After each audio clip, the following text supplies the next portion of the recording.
Where does worldwide cinema go, and why aren't any more famous film movements and original storytelling? A question no one seems to be truly interested in, let alone answer it. The film industry has never generated more money. Simultaneously, there has never been less originality in storytelling, style, filming techniques, etc.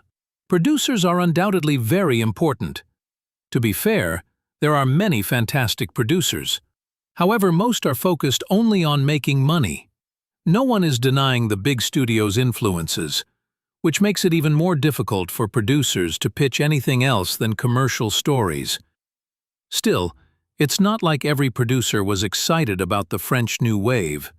However, there were still those who could sense the significance.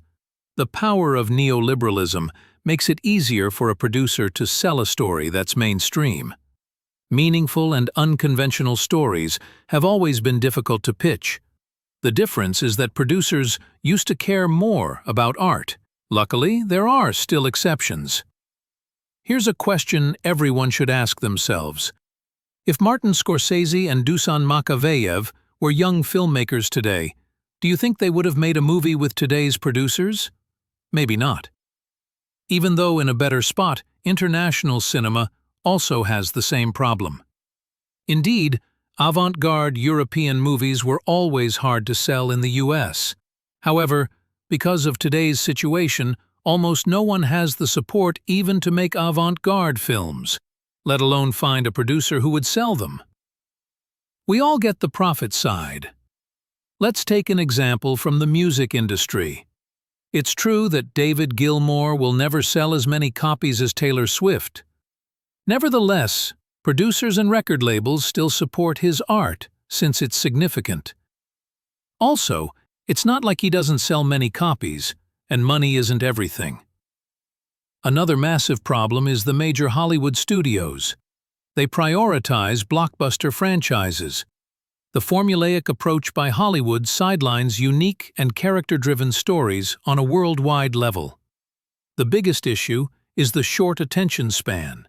The rise of short-form content like Reels has made a huge difference.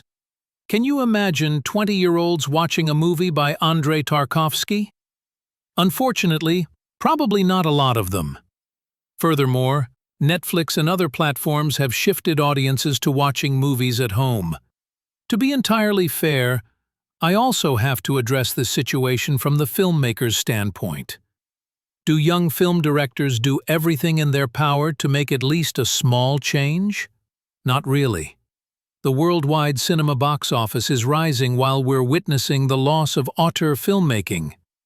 Not to mention, it's almost impossible to make an experimental or unconventional movie in a small country with a small production. However, something has to change.